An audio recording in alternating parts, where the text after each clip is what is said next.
Good morning. In our last study, we discovered that the times and a half of time recorded in Daniel 7 verse 25 came to 1,260 years, which we discovered was 18 generations. You will recall how that it was important to understand that if an error is repeated over and over and over for a period of time, it becomes known as a truth, but yet it's still an error. It's interesting that when the Jewish nation was taken captive to Babylon, they were taken captive to Babylon for 70 years, which, as we found out, is one generation. How interesting it is that in one generation, Nebuchadnezzar managed to get the Jewish people to forget their God, the God of creation, whom they worshipped. And they actually came to a place where they were worshipping his God, Baal-Marduk. So what I want you to notice is that this little horn is given a period of time to exercise its power and to do certain things. What it was to do was to speak against the Most High, to oppress his saints, and to try and change set times and laws. And this we discovered in Daniel chapter 7 verse 25.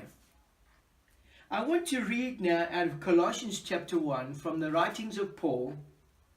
And he says there in verse 23, "This is the gospel that you heard and that has been proclaimed to every creature under heaven, of which I, Paul, have become a servant."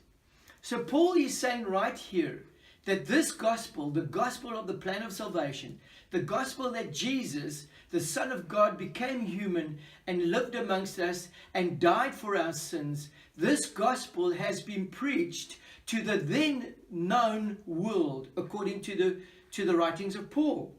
He says, "This is the gospel that you heard and that has been proclaimed to every creature under heaven." I want you to also notice that in 2 Thessalonians chapter 2, Paul draws our attention to something about the workings of this little horn. Because what I want to do today is to try and find out the beginning as to when we have a starting point for the 1,260 years. Now in 2 Thessalonians chapter 2, Paul writes these words, and I'm going to start reading from verse 3.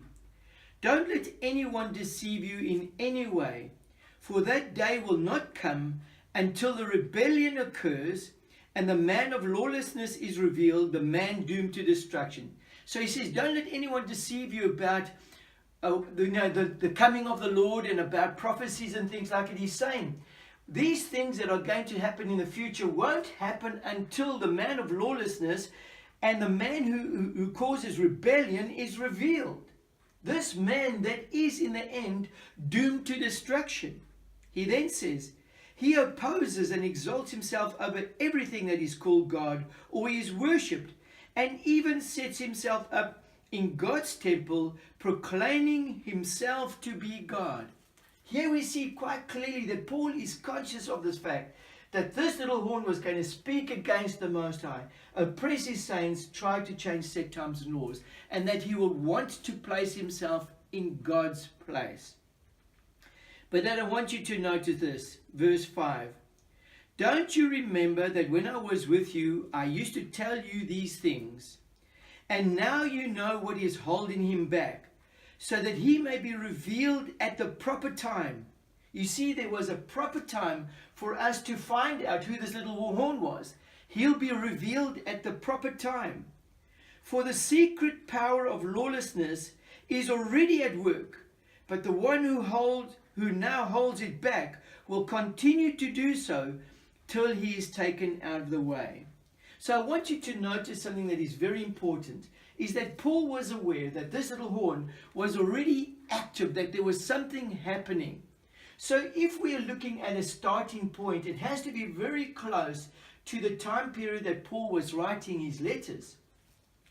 Now I want you to notice that if you go into history, at the particular time in history, there was either you were a pagan believer or you were a gospel believer, a Christian, one who followed Christ.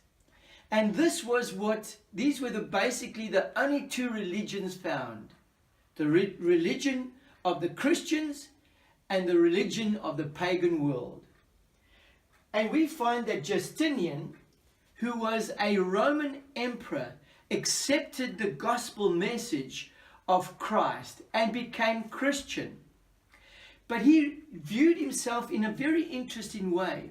He viewed himself not only as a Roman emperor, but he also saw himself as a Christian emperor. And I want you to notice something that is very important. One of the character qualities of the little horn is that it exercises secular power as well as religious power. Now, Justinian, even though he had good motives, he wanted to bring the whole world under one Christian faith. The word that he used, which was the Latin word, was Catholicus, which meant universal or whole. It actually finds its existence from the Greek word Catholicos, which meant whole or universal.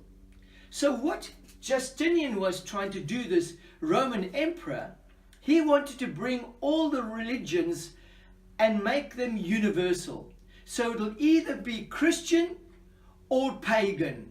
That is the kind of choices you would have had.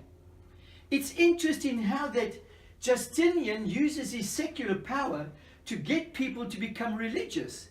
Let me explain. He, for example, made an edict that any person who wanted to become Christian was allowed to, and they were given a period of 3 months to do that. If they failed to convert to Christianity from whatever religion they were, but they failed to convert to Christianity, which he wanted it to be the universal faith, they would lose their rights as citizens. They would lose their rights to own property. They would lose their rights to transfer wealth or whatever they had to their descendants that would follow them. And so a lot of people, because of the secular power enforced by him that they would lose their properties in that, became religious and fell under the Christian banner, which was known at that time to be Catholic. Now I want you to be very careful here, because Catholic is a universal religion, and it doesn't necessarily mean that what Justinian was trying to do was incorrect. But as time went on, this universal church started to do things that became dangerous. And we find the beginnings of this already in the Justinian time period. Now, one of the things that we pick up about Justinian is that up to a time period, the whole of Europe was divided up into different fragments. And his attempt to make it universal as far as religion was concerned, there was one thing standing in his way, and that is that the Roman capital, found in Italy, was still separated from him and his universal church. So in 538, it's interesting, it's calculated that in 538 CE, Justinian actually took Rome. He takes Rome and enters Rome and brings Rome under the Catholic religion. This, I want you to notice, is very important. And most religious scholars accept the fact that the beginning of the 1260 years began in the year 538 CE, when Justinian finally took Rome under its rule. And the people in Rome became also the followers of Catholicism. They became Catholic, part of the universal religion. This is important for us to understand. We have a starting point now, 538 CE. And if you take 538 CE and you add 1260 years to that, we find that in 1798 CE, this period of time comes to an end. What I want you to notice here, dear friends, is that Justinian, even though he was attempting to do something that was good, seemed good, had the foundations of error in it. You can never force people to accept a religion. You can't use secular power to enforce people to follow something, and yet that is what Justinian did. He took away the freedom that people had to choose by enforcing the fact that if they did not choose to be religious or under Catholic religion, they would lose their properties and their riches and their position. I want to tell you that when we look at this, I'm kind of counseled that what happens here is going to happen somewhere in the future, when secular power will combine in order to enforce a religious understanding. At that moment, we must understand the little horn has spoken.